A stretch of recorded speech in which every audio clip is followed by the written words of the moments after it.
All right, good morning and welcome to Talk on Race. Today we're having a special conversation about missing and murdered Indigenous women.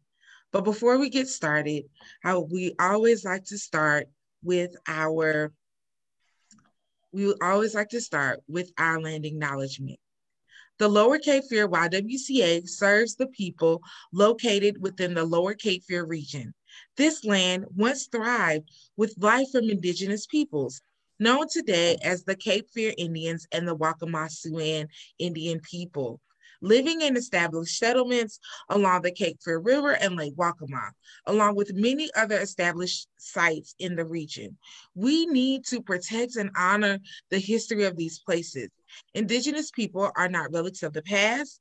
They are still here continuing to demonstrate their talents and gifts amidst a backdrop of ongoing colonialism and oppression. They are worth celebrating.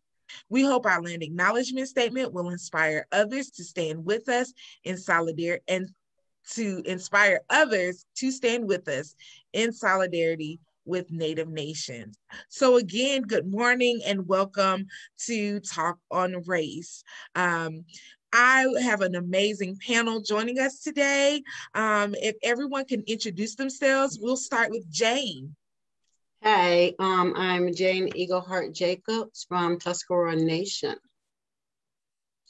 Hi, and I'm Jane. glad to be with you guys today. Thank you so much for taking the time to be with us. And then Miss Ashley. Hi, such a great honor to be on the talk today. My name is Ashley Lomboy. I am the Global Information Security Manager for Corning. I'm also the leader of the Corning Native American Council, which is sponsoring the Red Dress exhibit, which we'll talk about more later in this talk. And I am proud to say I'm also on the board of directors for the Lower Cape Fear YWCA and a member of the Waccamaw Siouan tribe. So thank you for having me. Thank you so much, Ashley. And last but not least, Crystal. Hey, Meku, everybody. My name is Crystal Cavalier-Keck. I'm a citizen of the Occaneechi band of the Saponi Nation.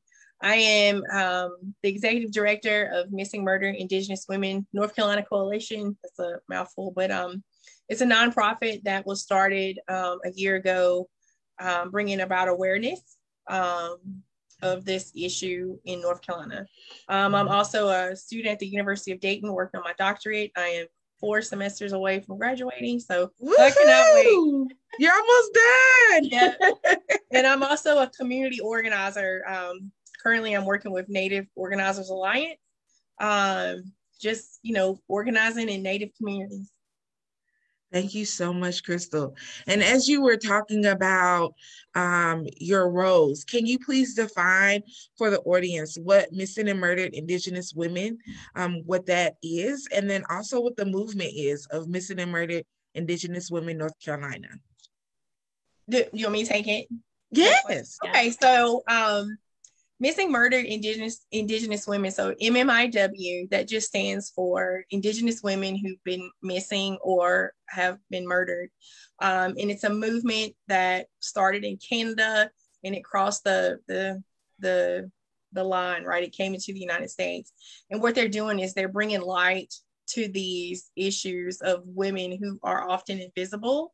And when I say that, when we recognize how women are going missing for domestic violence or because of extractive industries that are in the area or any type of thing that has happened to this woman, usually they're not often found right away. They're often turned away from the police departments or the law enforcement officers, asking them to give them time, or maybe they don't want to be found, just making excuses for these women, girls, or two spirits. And I'll explain that too. And so MMIWNC just stands for North Carolina because in the last 3 years, we've often been left out of the data, especially the national data that's been reported.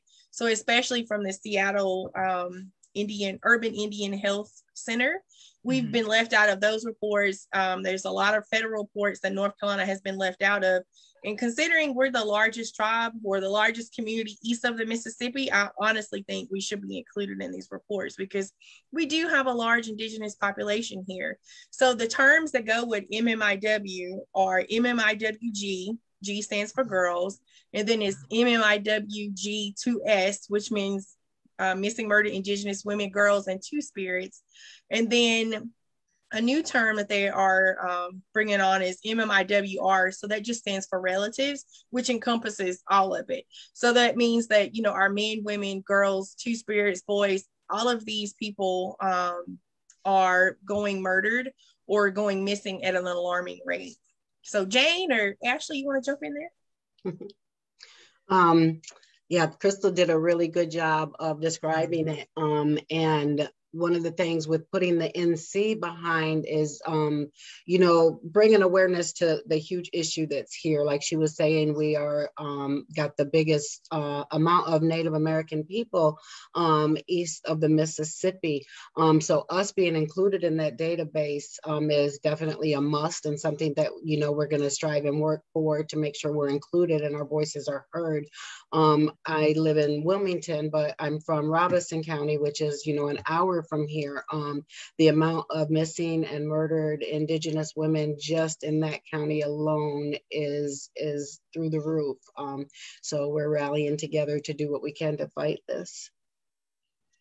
Yeah, and why are the numbers not inclusive of Indigenous people? So for one, in the state of North Carolina, so you kind of have to go back to race and racism in North Carolina. So most of our Indigenous people are often misclassified. They're either misclassified as white, Black, or Hispanic.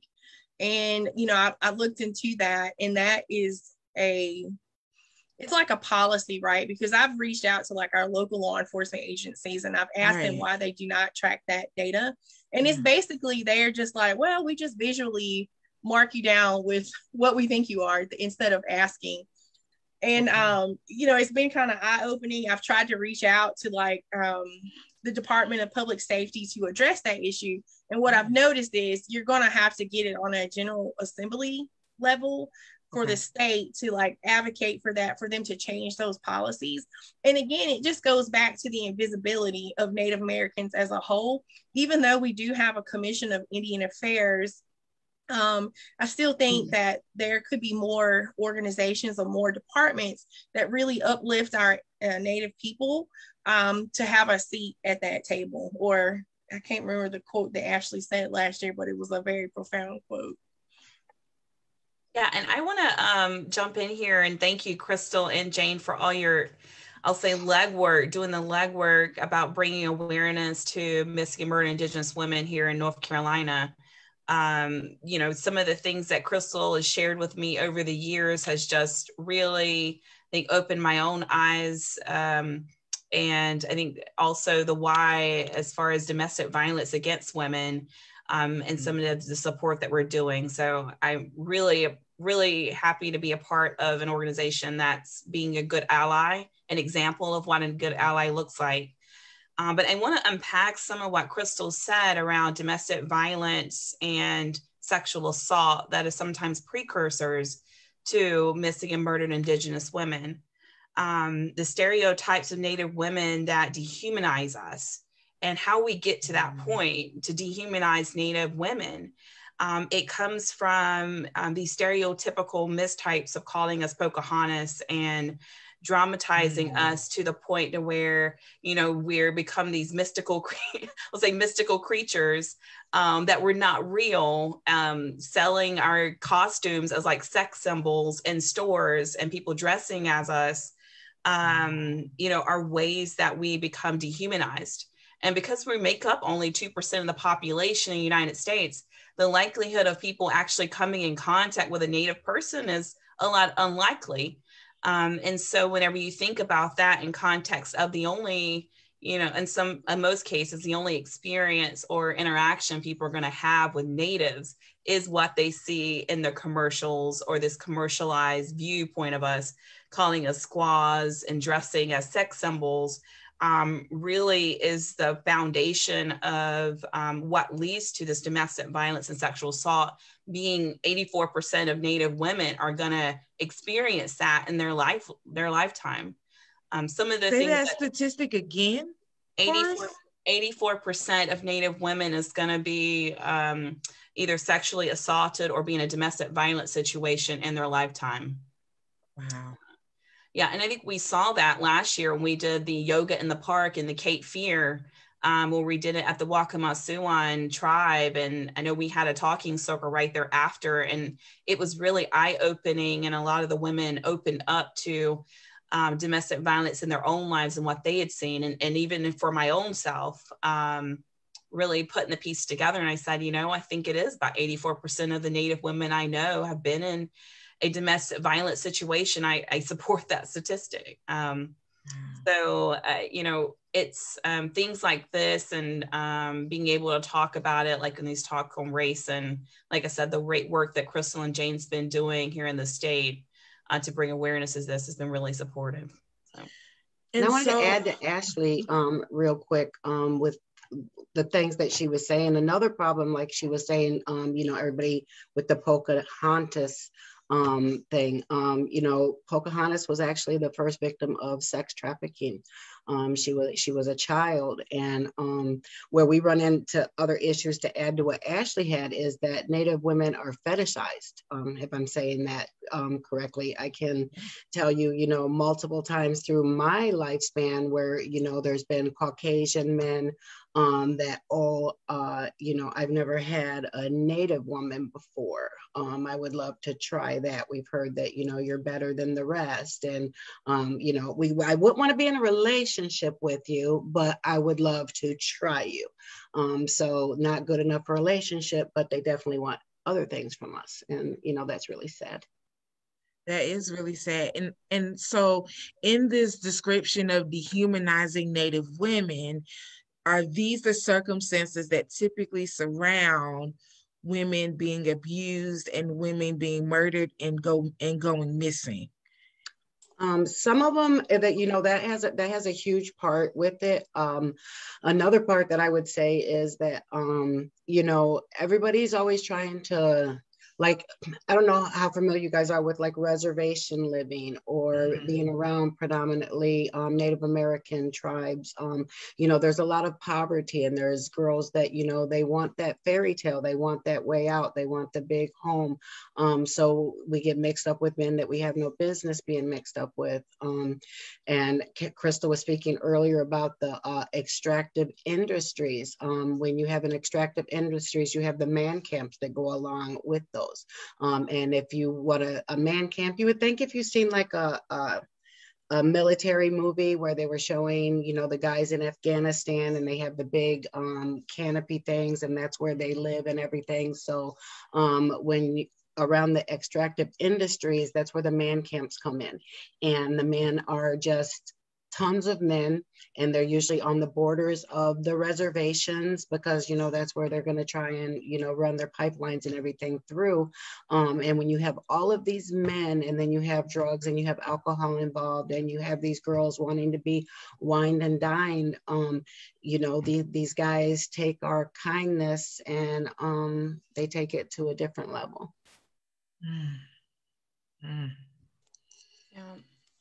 Crystal, did you have something to add?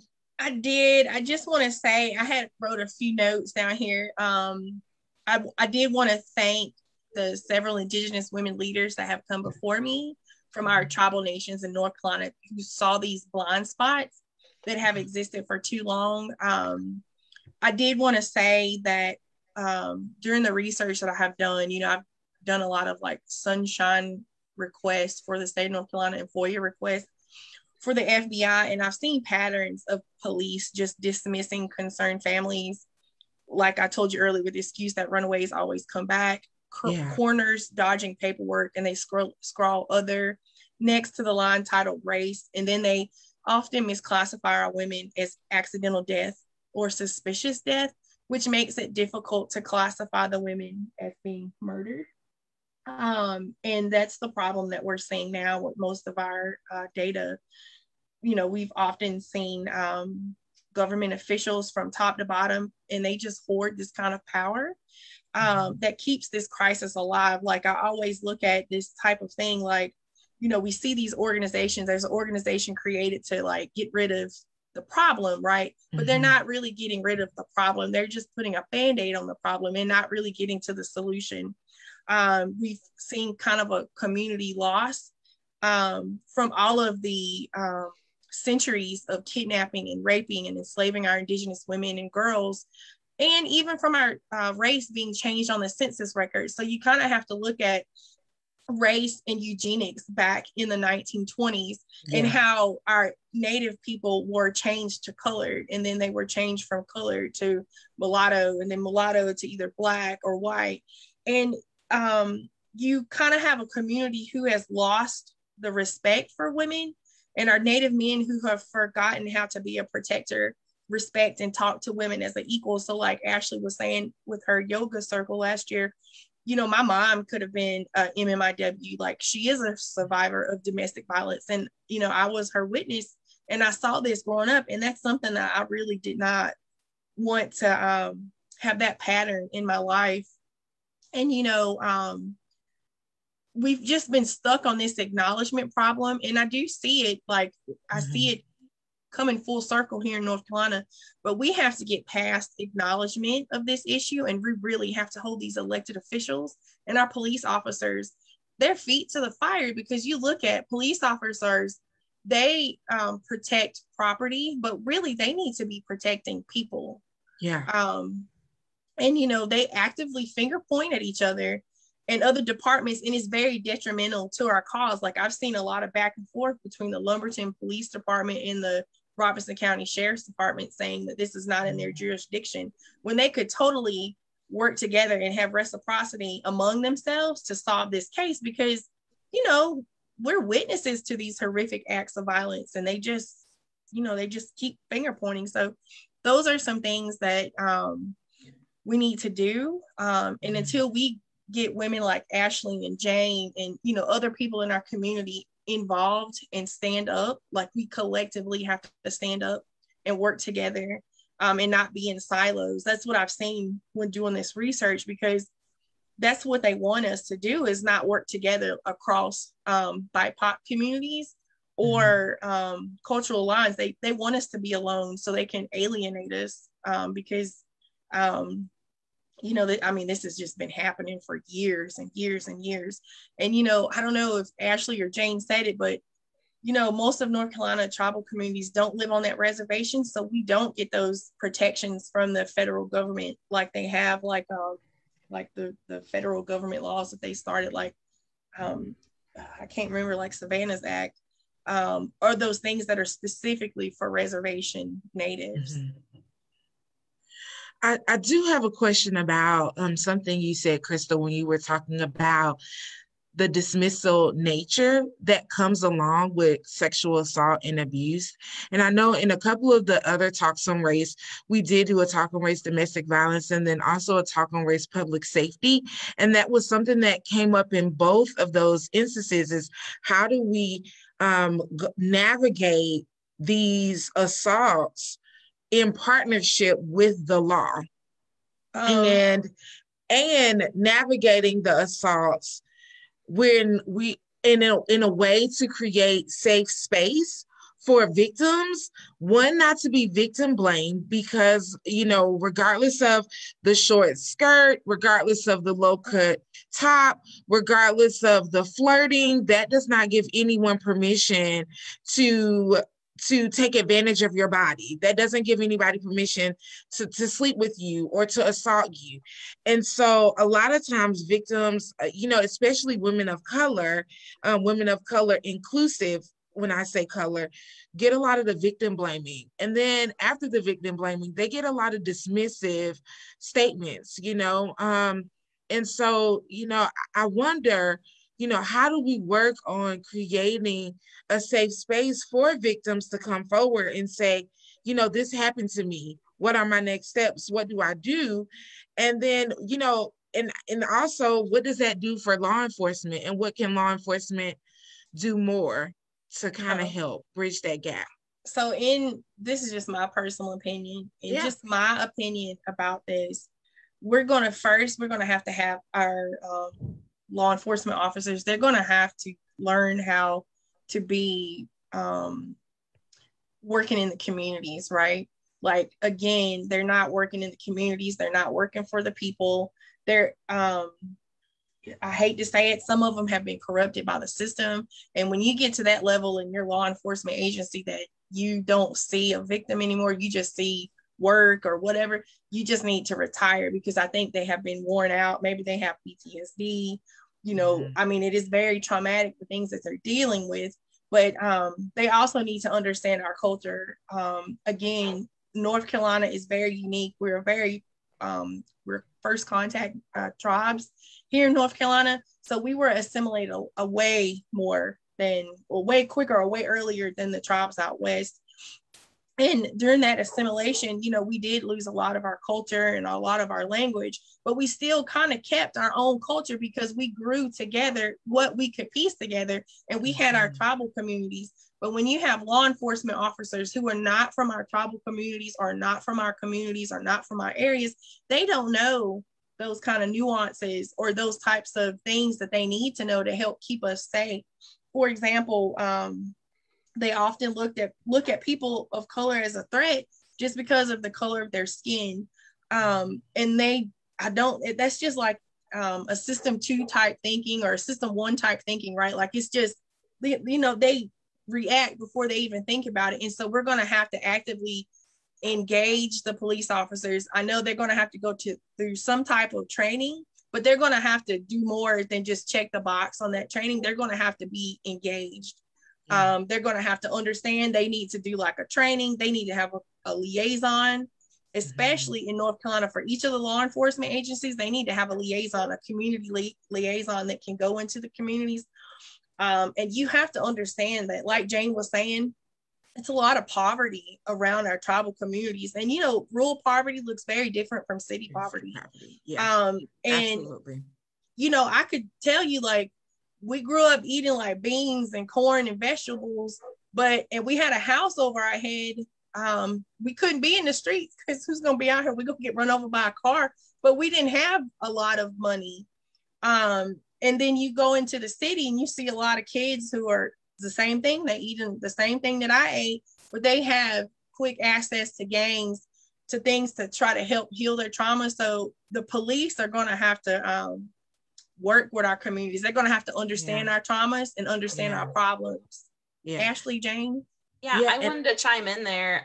Sorry, go ahead, Jhaniqua. The only other thing I was going to say is the checking the box thing is still kind of bothering me, because, you know, knowing that race has no biological factors, you can't look at somebody and know what race they are. And so, you know, I feel like that also pushes back to the dismissive nature of women and people of color in general. You know, you can't look at someone and know they are Native. And so, you know, I feel like that there has to be some kind of push to say, you know, you don't take the easy way out by checking other. Like, do some research, figure out who these women are, who these men are. But that's it. Ashley, go ahead. Yeah, no, I wanted to kind of add to what Crystal has said regarding the police. And I was pleased to learn actually this morning, as I was talking to one of our tribal administrators, that actually years ago, there was a training around how to respond to domestic violence for Native people, for Native women, from a cultural lens. You know, what kind of really makes what are some things that the police needed to know? And so I know it was police from Brunswick County and Columbus County that participated in that. But as a go forward action, I think that, you know, based on what, you know, even what Crystal's saying, is that doing those on a onboarding basis, you know, whenever police come on board, you know, hey, you're going to work and interact with Native people. You have a high Native population in your county. Here's what you need to know about them, and here's what to know about how to respond to domestic violence situations there. And I also wanted to add in some resources. I know at some point we're probably going to talk about some resources, but I did compile a list. And in Columbus County, we have Families First. So if you're under the sound of my voice, you're in Columbus County. I know we have a high Native population there. You can call Families First. There's actually a tribal advocacy person there that they can connect you with. You can also reach out to the Waccamaw Siouan tribal office, and they will help assist you if you're Native. If you're in Columbus or Bladen County, they will help you with finding emergency housing for that as well. And so they're also good resources for you to reach out to.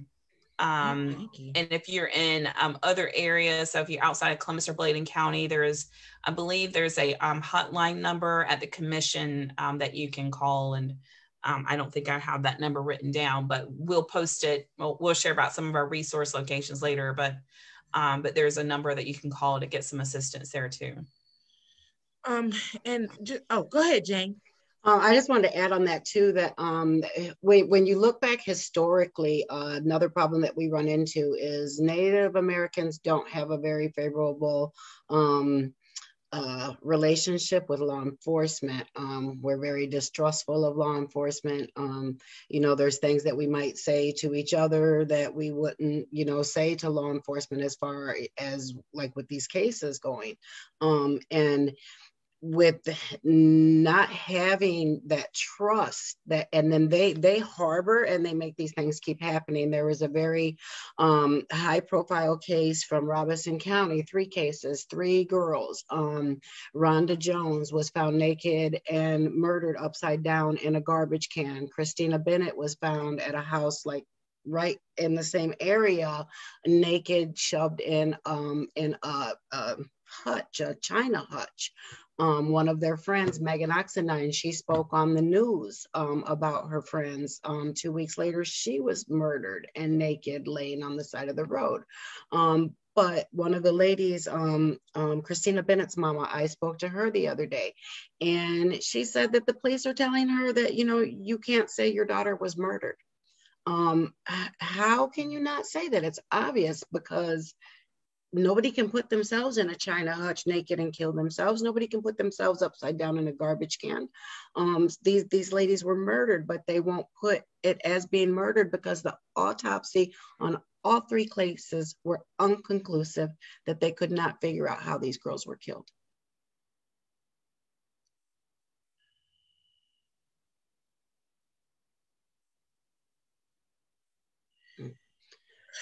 That just doesn't make sense with me, and it doesn't sit well. Like, is there a second opinion that can go for another autopsy? Like, what kind of justice? I mean, I'll tell you that some of those rape kits that was run on those women, and most of the women sat for months, years, and they didn't prioritize those things. Like, to me, I would think, oh gosh, we have a serial killer, right? That was They have several other cases that could be considered a serial killer type. Like, I don't see them working together. The FBI has a reward. Nobody has come forward with that. I honestly think that it was a lot of just a lot of things. Like, I was looking at one of the autopsy reports, and there was a mention of a blanket, but the blanket went missing. I mean, it's just a lot of sloppiness that went in these reports. And so I don't know if it's just these police officers or staff or personnel who are working on these cases. I mean, I just don't know. To me, this is not justice for someone. Are there any more cases that you can speak about, or any more stories that you would be willing to share for our listeners today? So I've just been doing a lot of research. I do have I have 3 research interns And then 2 more research interns are coming on board with our organization. And so they've been just combing the papers, combing different databases. And that's another thing is North Carolina only has 90 cases listed that are missing or murdered. However, you know, just looking at the data right now, I have 73 people that are missing, women, 73 people from Cherokee all the way to the Meherrin. So like all across the state of North Carolina. We also have women who have been murdered. That is way over 90. Like we have close to 600 or plus people across the state, and they don't classify us properly. So we have to go in and do research to see like who is this family person, look up their information, try to make name connections, and then try to find their family members to do a little bit of research behind that information so we can properly track that data. And, you know, I'm not getting paid, like our organization, I'm not getting paid to do this. You know, I'm working on this data for my dissertation, but everything that I put into this, and I spend, you know, between 80 hours a week just looking at research on this because, you know, I feel a disconnect, and I feel like, you know, if we can just stop this, or, you know, have have like our elected leaders create some type of department that is dedicated to this. And I mean, I see North Carolina coming around, like I've been contacted more this year to partner with departments about bringing awareness, but that's not enough. Like I know it's slow and you know, North Carolina has to go slow, but you know, this has been happening since the 1970s. That is as far as my data goes back, is the 1970s. And, you know, there's cases up in Rocky Mount, like they had, I looked at Black women that were murdered. There was 16 of them murdered over like a year time frame. And, you know, I just honestly think they need to have an investigator dedicated to this, because I'm pretty sure it is with human trafficking. I'm pretty sure it is a lot of domestic violence included in this. And with these interstates that connect across North Carolina, like up and down and left to right, you can just disappear in a matter of minutes. And people are so unaware, even in their own communities, they're unaware. Like I look at it like this, like we are on the computer, so we know this is happening. Like we're in mainstream media, we know this is happening, but I have relatives who aren't on the internet and they don't know anything about this. And so I go and I try to explain this to them because they live in the rural communities and they're just asking me why. And I can't give them a reason why. Like, I don't know, like it's just happening. So Ashley, Jane, you guys want to chime in? Yeah, I will. I'll chime in here. Oh, can you hear me? Yeah, I'll chime in here. And I wrote down a quote that kind of speaks to what my next comment was going to be. And it's by William Bartram. He had spent some time with the Creek and the Cherokee Indians. And he said, this was in 1791. And he said, I never saw or heard of an instance of an Indian beating his wife or other females, or reproving them in anger and harsh language. So I say that quote because, you know, the violence that we're receiving is coming from non-natives disproportionately. Whenever you look at the statistics across other nationalities, typically it comes from within your own race. But for Native women, it's coming from outside of our race. And prior to first contact, and even now, you know, women have the power in our communities. You know, we're a matriarchal society, and, you know, we have equal but a little elevated rights, you know, in those communities because we do bring life, right, to our people as just being women. And so I say that because, you know, we need to be conscious about who we're being with. And we need to also recognize that some of that non-native violence could be coming back to kind of what I was saying before about, you know, like Jane said, you know, I'm going to go try an Indian and see what, you know, just because I've never met one. And, you know, and they think that they hypersexualize us, into being something that we're not. So then we just don't become real. And so I just want to add that, and also thank Jane for bringing up some of the stories and bringing back to light, because I was here during those, the murders that were happening of the Lumbee women, and seeing that in the news. And thank you for sharing that. I can say some names. So we have Maria Chavez Carter, Sarah Nicole Graham, Jada Michaela Locklear, Angela Pilney, Kimberly Faye Thrower, Trinity Bolin, Melina K. Calder, Alyssa McGuire, Alicia Minton. Then we have Rhonda Jones, Kristen Bennett, Megan Oxendine, Jane's sister, Katina Locklear, Kayla Kyle, Kimberly Hunt, Janice Jones, Stephanie Lewis, Jessica Lowry, Charletha Maynard, Cynthia Jacobs, Christy Nicole Hunt, Virginia Lynn Wood, Shakia Robinson, Sierra Rains, Diane Moon, Ariel Long, Laura Hook, Amy Gibson, and then we have several Jane Does. We have a Jane Doe in Lumberton, a Jane Doe in Hillsborough, Cassandra Martin, Alexis Hutchinson, Harley Holmes, Allison Hilton, Kelly Gaskins, Tiffany Hill, Amelia Antonio, and Ashaya Degree. And those are just the names that we've identified all across the state. And then we have Marie Walking Pheasant from Cherokee, and another young woman who I have not gotten permission to say her name.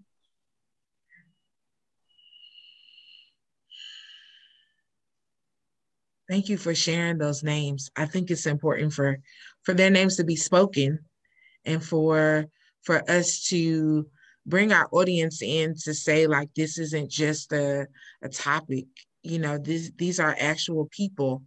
And Crystal, correct me if I'm wrong, are all of those people missing? Some are missing, some are murdered. Okay. We have 6, 7, 8, 9, 10 people that I stated are murdered. The rest are missing. Okay. And Jane, I saw your hand up. Yeah. I wanted to add in there that all these names that she listed, right? I had a conversation with somebody one time through the MMIW, and speaking out ever since my sister got murdered. That's how I met Crystal and came on board with MMIW NC. A lot of, you don't hear those names on the news. You don't see searches for these ladies. If you have a Caucasian woman that went missing, like we had was it 2 years ago or a year ago, the 2 ladies that on Shipyard Boulevard, they were searching for those ladies everywhere. But Sarah Graham was the daughter of a Robeson County sheriff, and she's missing, and there's no clue where she is. And the conversation that I had with the lady is, I'm like, can you tell me how many missing or murdered people that you know? And so she sat and she reflected on that a little bit, and she's like, well, honestly, I know people that have died from car accidents, natural death, things like that. She said, but what you're talking about, don't know anybody. And almost all those names on the list that Crystal said, I know. Might not personally, but know the family, have been to church with them, been in Walmart with them. Native community is a tight-knit community, especially, back in Robeson County.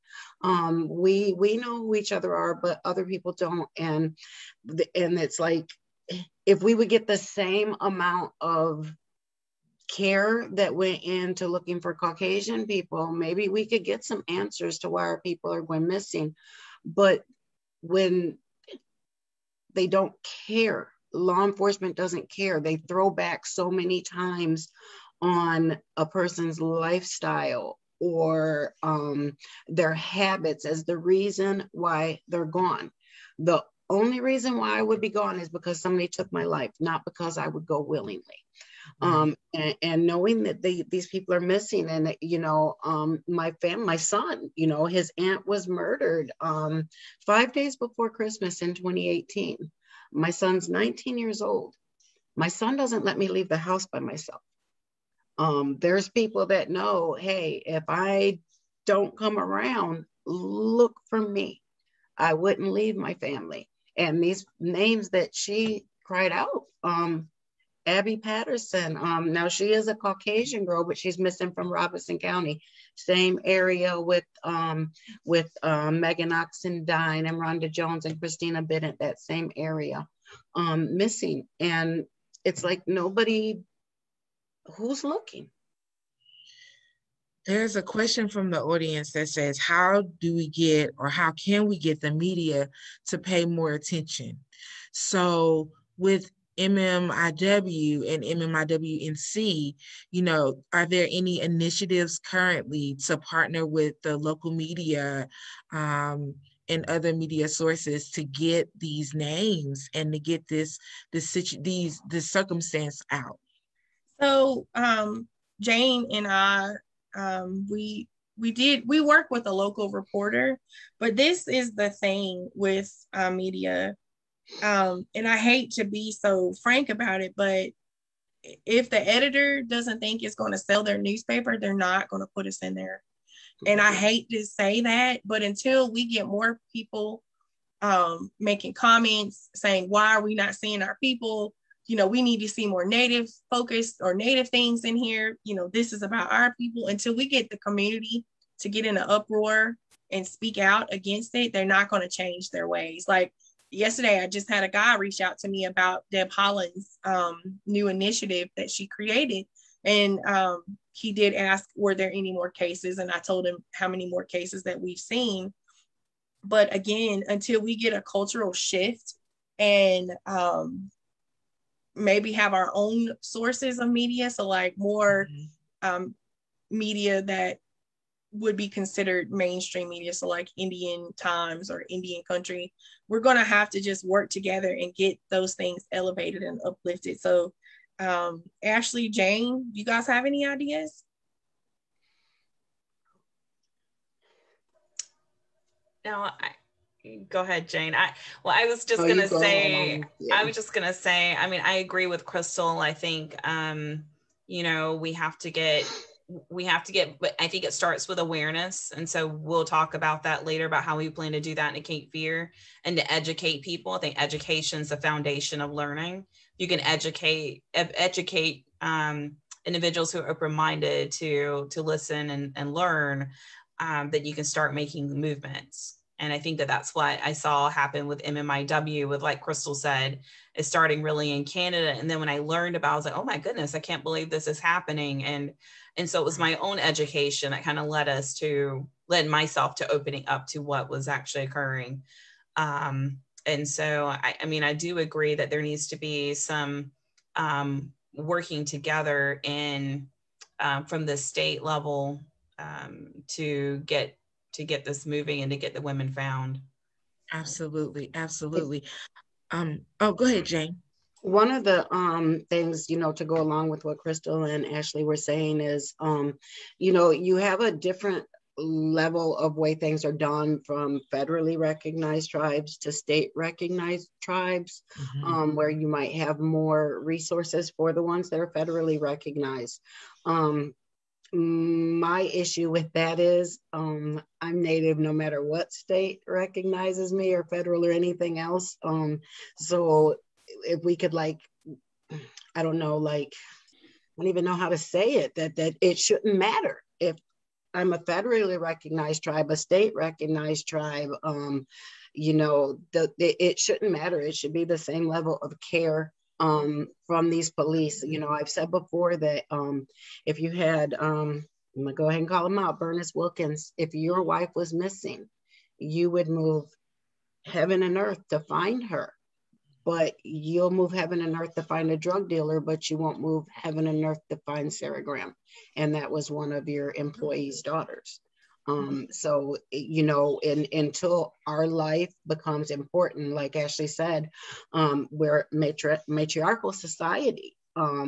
Before colonization came, our women were the leaders in our tribes. And women do things differently than men. We come from a place of care, a place of compassion, and a place of love, versus where men see numbers, they see statistics. Where I see somebody's Brittany Locklear, 1998, 5 years old. Nobody knows what happened to Brittany Locklear. I mean,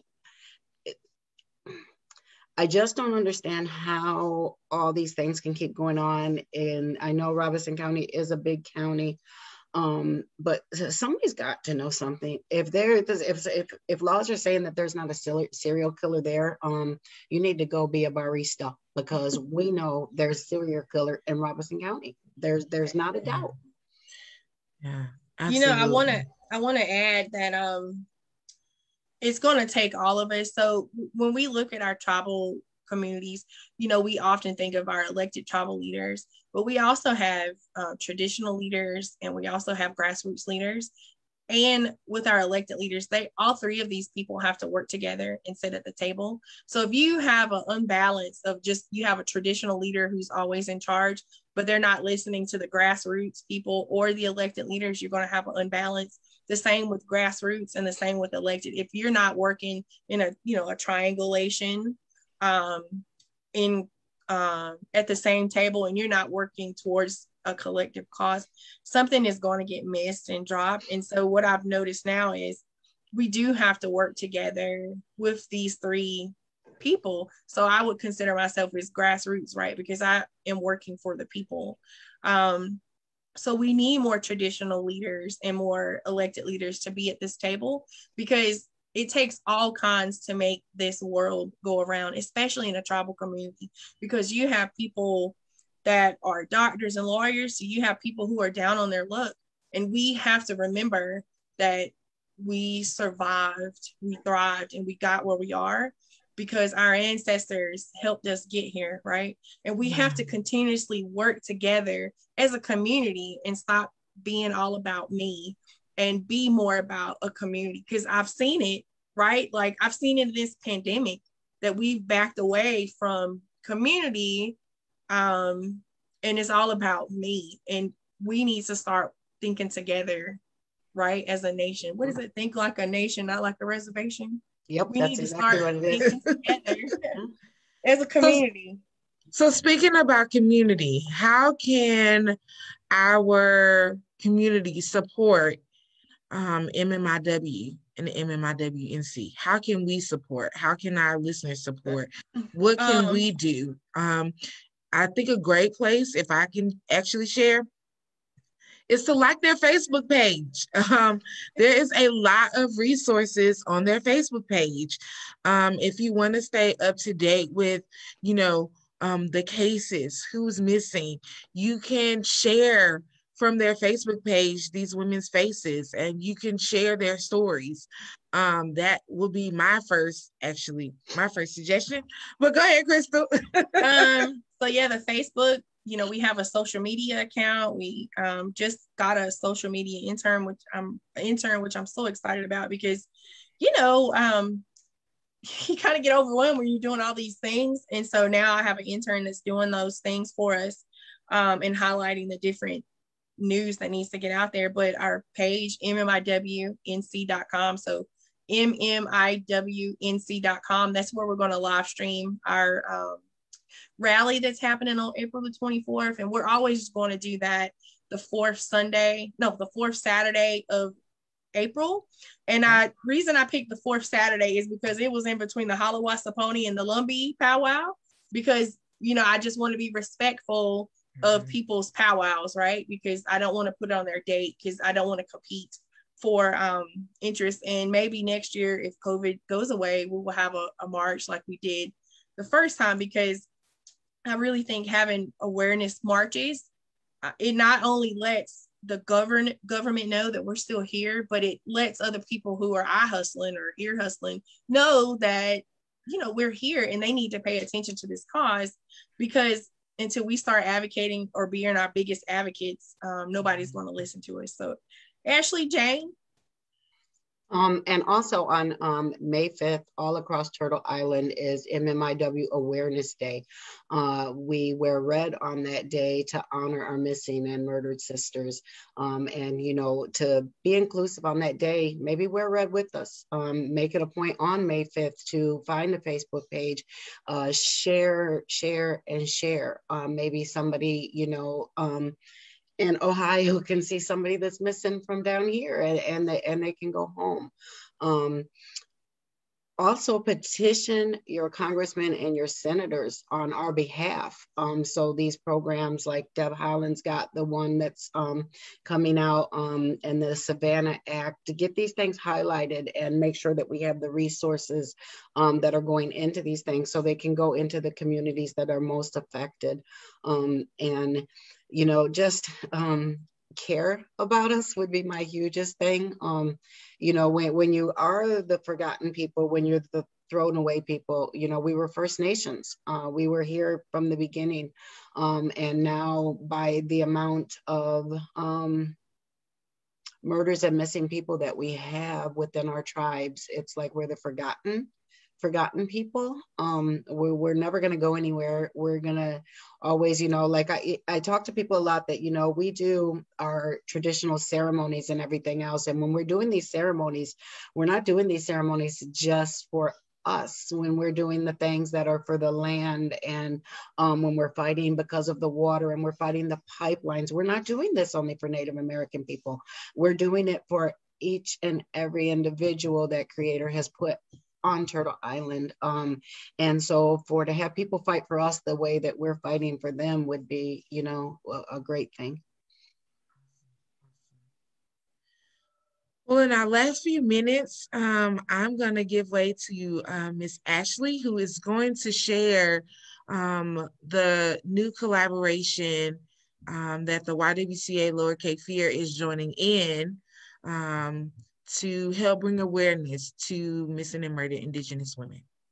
Yeah, thank you, Jhaniqua. And again, thank you, ladies, Jane and Crystal, for all your legwork and being willing and brave to share your stories and, you know, and share the family stories. So I'll say, I visited the Smithsonian, I think it was in 2018, and I was able to walk through the American Indian courtyard that they have there outside the Smithsonian. And they had red dresses that were all there in the courtyard with the women's stories, and it had information, and just the visceral feeling I had of all of these women are missing from their lives, or empty dresses and empty, you know, community seats that they would have and positions that they would have in their community. And so it was kind of really my first time, I think, seeing that in person. I had seen pictures of it, you know, from stories, like Crystal said, with Missing Murdered Indigenous Women, but red dresses have really became that symbol of the women missing in our communities. And so what we want to do is bring that exhibit to the Cape Fear region. And so the Corning Native American Council is sponsoring these exhibits. What you'll start seeing the week of the 19th of this month is in various locations, and I can call out a few. Thank you, Jhaniqua, for sharing. The red dresses will look similar to this. They'll be in outdoor areas. There'll be some indoor displays. You'll see some in trees. You'll see some on some shepherd hooks, maybe in walking areas. So you'll start seeing these dresses in your areas in the Cape Fear, in Columbus County. You'll see it in downtown Whiteville. You see it at the walking area in Columbus County. You'll see it at the Waccamaw Siouan Tribal Center or Tribal Grounds. So many locations in Brunswick County that have just been on board with wanting to share and wanting to bring awareness to this movement.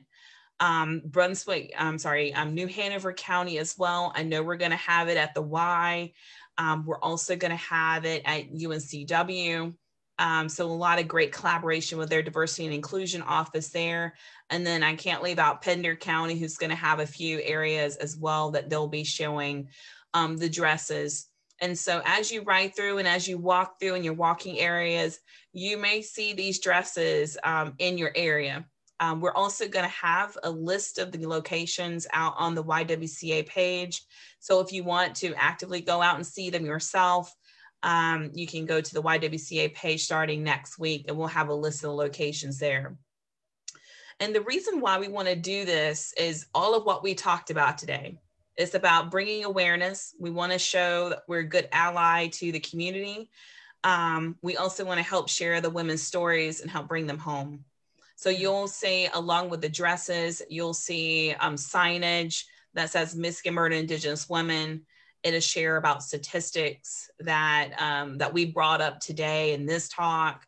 And then you'll also see a link to resources like what Crystal mentioned about their Facebook page, about the event on the 23rd and 24th. You'll also see resources on a national level. There's a lot of events happening during this month. And I think actually during the last week of this month on a national level that's free for you to attend if you want to learn more about what's happening at a national level. And then here locally, and then obviously at the state level. So we're sharing that with the community, and it's going to be up from the week of the 19th, and it's going to come down on May 6th, but it's really been all hands on deck.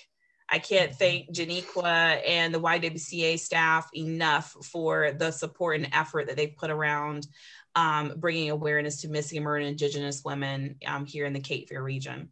And so we're glad to work with you on doing that. Yes, Ms. Jane.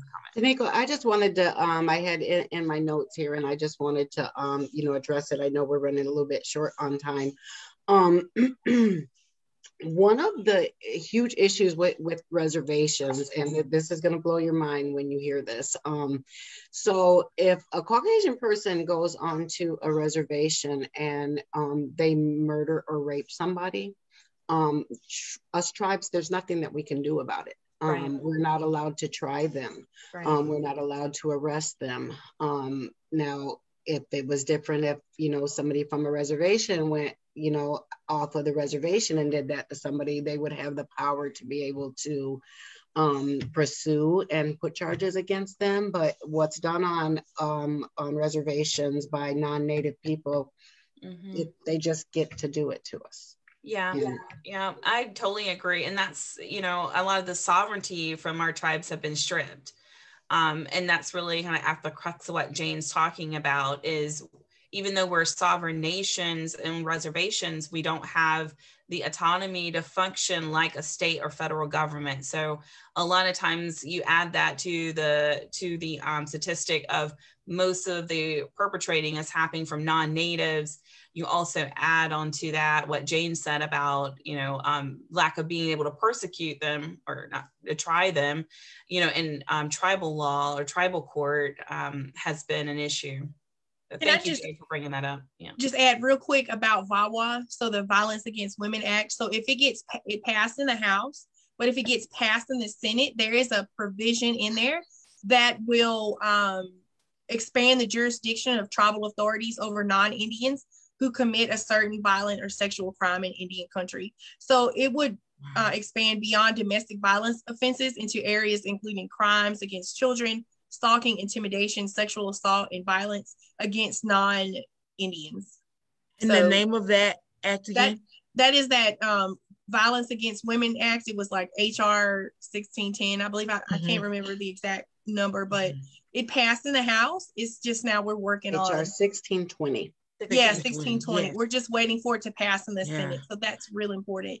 And I just want to take a moment to say, I just want to thank Ashley so much for what she is doing, because I remember last year she wanted to have this red dress exhibit in her area, and she worked really hard and tirelessly for it, and she's doing a really good job bringing the awareness. So the MMIWNC Board of Directors, we just want to congratulate Ashley and thank her so much for this. And, we're going to give her an award. So thank you so much.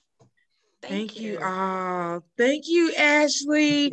And Ashley is an amazing member of the YWCA board. And when she brought it to the Advocacy and Racial Justice Committee, everybody just kind of was like, we need to do this. We don't know how we're going to get it done, but this is a cause that as the YWCA we stand for and we wanted to collaborate with. And so we appreciate you, Crystal. Thank you so much, Jane.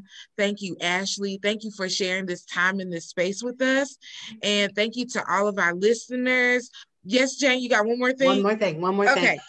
Just if you guys want to get any more information about the cases, there is the Red Justice podcast, and they go each one of these cases, and they've talked to family members, they've talked to different people. I spoke to my sister's case with them. Brittany Hunt, I can't remember the other young lady's name, but they're from Robeson County. They're putting the work in to get these stories out on the podcast.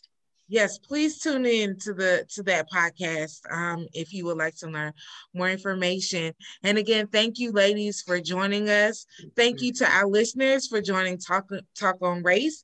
And we look forward to our next conversation.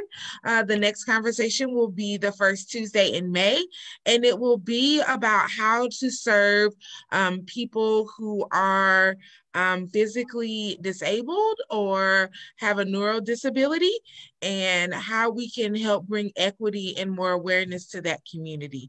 So again, thank you so much for joining us, and have a great day. All right. Thank you. Bye, guys. Bye.